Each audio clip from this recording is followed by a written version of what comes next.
And we are live. Sorry about the technical issues. We're having a few glitches, but the match we're talking about being live. The Ashes are very much alive at this point. England have won the third test, although it did seem like in many ways they did their absolute best to lose that test match on a few occasions. But cooler heads in the end did prevail, and 2-1 down. Series mathematically still alive. First thoughts so far on what it is we witnessed on what was actually a pretty fun day for. Fun day. Other than the Ashes, what else were you having? What fun did you have, Shane? Well, we were actually watching the race downstairs as well. Oh, what happened? I don't know. So right now, of course, Verstappen's leading. Hamilton is somewhere in. Oh, Hamilton's in third now. Update from Saranj. He's watching it. So Yeah. Saransh, who never followed F1, has now become a convert, I guess. he's a diehard fan now.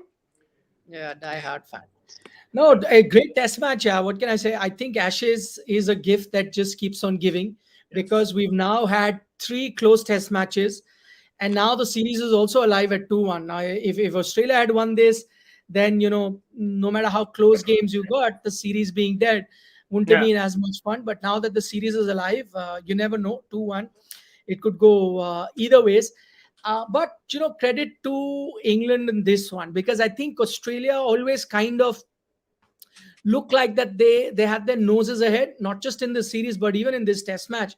Yeah. And from every situation that Australia were dominant, I mean, England found a way to come back. uh, if you look at both the innings, not much to choose from. I think just as Australia had a rear guard sort of defense from Mitchell Marsh, when he came and got those many runs. Similar thing happened with England with Ben Stokes getting those many runs, in the first innings. And then the second innings of Australia, not too many runs, and you thought that 251 again, some sort of runs that you got at the end of the innings for Australia, the tail really holding up there. But then you thought, you know, what Head did, you needed someone for England because again you had Root get out, Ben Stokes get out, and then Harry Brook, the much talked about Harry Brook, the Harry Brook that opinions are divided upon, the Harry Brook that we in India are wondering what the fuss is all about. Really now standing up, winning them a test match, which is good. But I'll tell you why this is an important win. One, as I said, to keep the series alive, to keep the interest alive. The second, because it was again a close test match, nail biting stuff. But I think third and most importantly, it has kind of kept the Bazball talk also now alive, because I was beginning to think that England had got a bit confused. They started with that, then they didn't get too much success. They got a lot of criticism from their own media too. Uh, Mm. and after that, I think they were a bit of a quandary. They didn't know which is the right way really to approach. And then comes this particular test match, a low scoring target. And then they make up their mind that no, we're going to go play attacking cricket, Bazball, call it what you might. But that attacking form of cricket we'll play. And the good thing is they stood true to that throughout the Mm. innings. They were true to that. There could have been situations, and just if the result had gone the other way, then I think it probably would have been the end of Bazball. I tell you, one, because you would have lost the Ashes series, done and dusted that. And secondly, two shots that probably now we're not going to talk about would have been spoken about and played again and again. One by Joe Root getting out down the leg side, and then the one by Johnny Bairstow trying to play that expansive drive, ball right outside his off stump, and then getting out. Now, those are two very crucial wickets. Again, conventional logic would have said that you're closing in on the target. Both Root and Bairstow should have just, dug their heels in, stood there, played conventional cricket, and won them the game. They didn't do that. They stayed true to Bazball, tried to play aggressive cricket. In the end, even a Wokes was true to that. He kept attacking. Even Harry Brook was true to that. I was talking about two shots. I think the third shot that would have come into play would be that Harry Brook shot as well, where you were Yeah, in a that winning position. slash which got Again, him out. you Yeah. never know what happens from there on. But what I like is that they made up their mind, okay, that there is a lot of criticism. We're going to go one way. The safer option would have been to play conventional cricket. They could have still won, but they say, no, we're going to go this Bazball way. And if we win that way, then they'll get some sort of a leeway to continue playing that way, at least in the next few test match, without any sort of criticism. So put all of these things together, and I think it's a very, very important test match for test cricket. Forget Mm. England, for Australia, for test cricket in general, this result, I think. Yeah, absolutely. I mean, I think it would have been very easy for England to kind of slip back into their shells and say that, look, okay, it's no problem. We're not getting success with Bazball. It might not be a tactic that will work against a team that has the kind of bowling attack that, say, Australia does. But more often than not, they did stick to the guns. Although I did see flashes of them playing a little situational, because again, when you had Wokes at the crease along with Brook, they weren't going hammer and tongs. Wokes was in fact being very, very sensible for the most part, looking to see out anything. Yeah, Brook was definitely looking to attack more often than not, and I think he ended up perishing the same way as well. Although, as you said, if this test result had gone the other way, then a lot of people would have been asking Brook, why is it that you need to be going for that shot? It was an unnecessary shot that, truth be told, just threw away his wickets. But at the end of the day, they got the result. They did kind of stick to their guns and stuck to their old Bazball tactics, whatever you want to call it. And at a time when pretty much everyone is saying that this is a tactic that's not going to work, they've stuck to it and said, yeah, you know what, we'll look to stick to it. We're going to look and keep playing that way, and we'll have faith in our way of playing. And hopefully, okay, we've lost 2 tests, but we know we'll get results like this. But do you think, is it possible that maybe this is something that kind of worked out for them? Because at times Australia, dare I say, were a bit reckless with their own shots as well. I don't think Australia were at their best in this test. They weren't, but wouldn't you give credit? I think one thing that England did, which has really worked for them, is made changes to the bowling lineup. So Yeah. I mean, you could look at either ways. I think that the English bowling in those first 2 test match lacked a bit of bite. Other Yeah. than Broad in particular, who has been very good throughout this series so far, you really didn't have anybody else. But I think with the inclusion of Vokes and more importantly Wood, I think Yes. that bowling attack looks good. So it's not easy, facing up to 90 miles per hour plus sort of bowling. And I think that's what made a difference. This same Australian team could have got away with a lot more, could have given them a much stiffer target, and probably the result would have been different. So that is one. I think the bowling changes that England have made overall in the test match really work. And I think, overall in the philosophy, I mean, I know you're talking about playing situation, but I still feel that the second innings, they played all out attacking cricket. I mean, when I say Bazball, I mean, I don't expect them to play T20 style, but in test cricket, if you're all batting at a 80 strike rate or 100 strike rate, a lot of them were, I would take it, because what you're doing is you're attacking. And again, as I said, credit to the English team, they found themselves in tough situations. Let's say sometime what you do is, okay, let's start with this approach and let's see how it goes. If we get a great start, if we get a good, stable beginning, and then we win, we continue. In case we have a few setbacks, we go to plan B. But they didn't go to plan B. They had those setbacks, as I mentioned, with Joe Root getting out, then Stokes getting out, Bairstow getting out, those setbacks. And then I think the game was down to 50-50. Before the game started, I took a look at the predictor, and it was 60-40 in England's favor. And then the start that England had pretty much, had made it 70-30. But from there on, it became a 50-50 game when they lost, Root, Stokes, as well as Bairstow in the heart. It was then a 50-50 game, little less than 100 runs to get. With I think 4 wickets in hand. I think that was the scenario. 5 wickets in hand at the time, or as a 4. So then it became a 50-50 game. Could have gone either ways. Now that is where you could have said, oh, maybe, let's say we've lost Root. Oh, let's quickly, change the plan. We lost Stokes. Let's quickly change the plan. That didn't happen. Joe Root, in fact, when I was watching him when he came out to bat, to me, he looked like a cat on a hot tin roof. Didn't look comfortable at all. And that is Joe Root, who's usually, no matter what kind of cricket you're playing, usually is very self-assured, knows how to approach his test innings, which is why he's one of the modern greats. But this time looked a bit edgy, because I think the plan was clear. Now we're going to attack. If the ball is there to hit, if you remember, first few deliveries, I think the first ball itself that Root faced, and I think Australia knew that. Australia knew that they're going to be attacking. So, and smart ploy by Australia. They bowled him one outside the off-stump. Stark, I think it was the first ball, and he goes for the drive. You never know. First ball, you can easily nick it, get out. That is something that you'll seldom see anybody do it in Test cricket. But I think England made up their mind. No, we're going to do it. We're going to do it. Same thing Bairstow did. We're going to do it. And Root kept attacking. He looked uncomfortable in the beginning, then got his runs. But then again, in an attempt to be aggressive, plays that shot, gets caught. On another day, gets a four.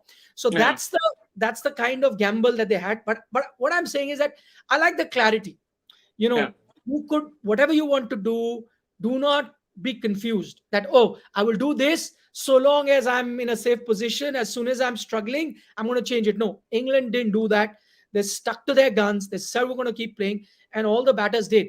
By the way, it wasn't easy to bat on. I mean, I mm, think Mitchell Stark, though if you look at the pitch, there weren't too many demons. Mitchell Stark on top of his game, Cummins on top of his game. Mitch Marsh with his bowling was mm, very threatening. And, I think this is the success that Australia had against India also in the WTC cycle. And the reason that they also 2-1 up in this series is a kind of, it's phenomenal how quickly the Australian bowlers got used to the correct line and the length to bowl in England, which is very different to what they have to do in Australia. And I think that is something that takes time for most teams that are visiting England too. But I think Australia have been spot on from that WTC final, then moving into this three test match. Today, if you see, it was top notch bowling, which is why I yeah. say it wasn't easy to get runs. They had that corridor outside the off stump, getting the bounce, getting the ball to move. Mitch Marsh, Mitchell Stark, and Cummins getting the ball to move. It was really tough conditions, which is why I say, kudos to the way the English team, batted, won this test match. It could have been a tricky total.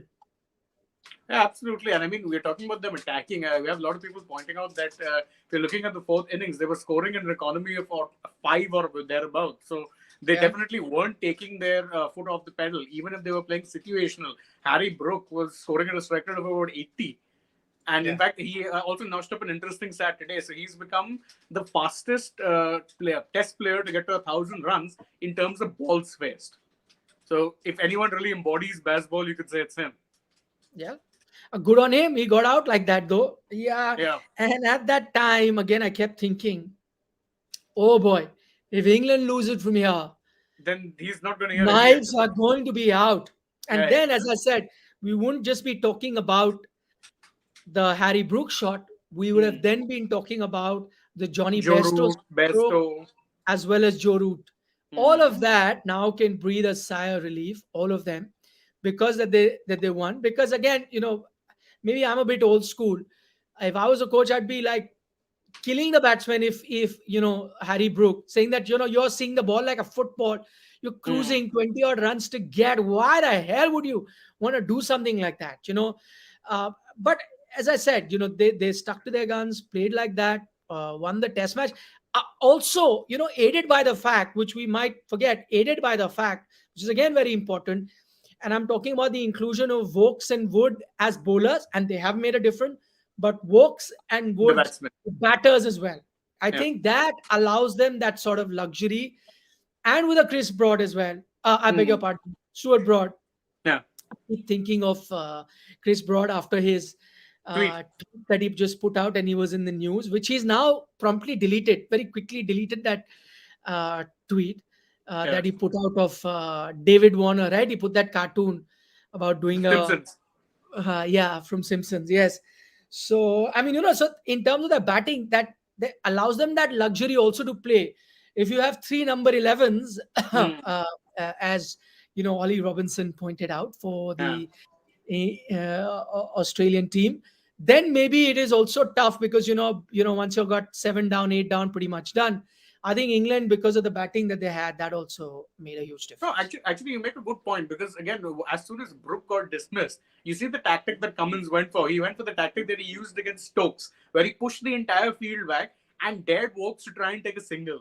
Wokes went for an attacking shot, got a single, then Mark Wood comes on and hits a six. The Yeah. difference between having someone, a tailender who can bat, and I dare say I'd be doing a disservice to Mark Wood calling him a tailender. He has a 50 in Test match cricket. But, he wouldn't have been intimidated by having to face four balls at that point, which were left in the over, because he gets one short ball, he smacks it for a six. Cummins, now the pressure is back on Cummins. It is. It is. And I think it's now all to play for in the series. It could go anywhere, right? Yeah. That one test match when you need, things can change from here on. Though I still feel that Australia Australia are probably favourites. slightly better team, better teams, Mm. just man versus man. But as I said, this, again, another reason, just listing all the reasons why this is important, not for the series perspective, that it's kept the series alive, for the future of Test cricket, as I said, because had this been another England loss, then maybe that aggressive Bazball cricket would have been done, but that might not happen. But I think what this result has also done, which is another important aspect of this result, is maybe all the talk of off-field, distractions that we were having leading up to this Test match about Bairstow's dismissal or Stark's catch, all of that I think now will also be put to bed. So I think from here on, the Test matches that you have are going to be focusing more on cricket strengths of each team, approach by each team, different approach. That's another very fascinating aspect about this Ashes, is how both teams are following a different approach to the same format. And I think if the conversation can remain around that, then that'll be much more fun. Though I think England, even in this Test match, the commentary, I don't know what you made of it, so partisan. I mean, English commentators are like cheerleaders would be a gentler statement, backing the English team and what they're doing.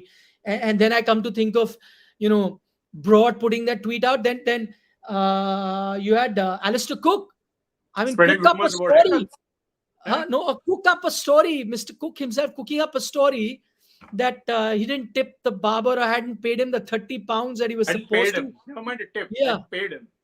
Yeah, but none of that was true. He's apologized for it, but case of mistaken identity or whatever. But I can't help but imagine these were all uh, uh, gamesmanship, poor tactics.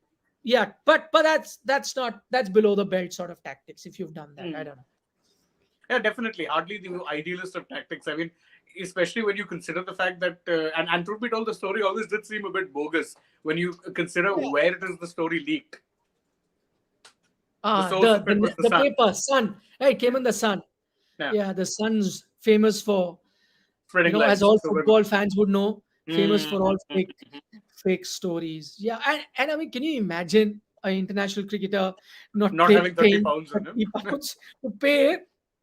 And funnily enough, when I was reading, it said that he's not even had a haircut from that WTC final. Yeah. As Steve Smith took the threads of all apps and said that Alex Carey has not had a haircut since coming here. Get your facts right. And in fact, he even tagged the Sun. So, yeah, poor. Very, very bad. Unacceptable. We talk about spirit of cricket. That isn't in the spirit of cricket.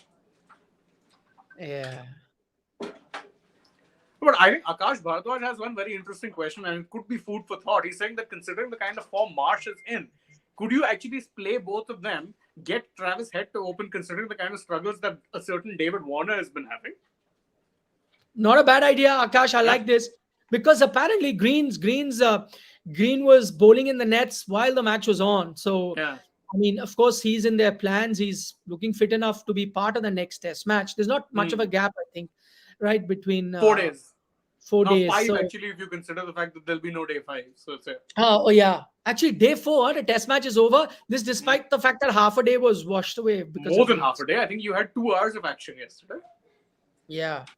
But that's a good. I would do that. Yeah. As harsh as it would be on a good friend David Warner, I'd still do that.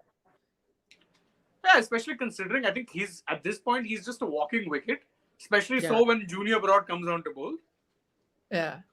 Yeah. And so I'm all for that banter, actually. As much as I hated the cooking up of Alistair Cook's story, I'm all for that kind of banter on social media.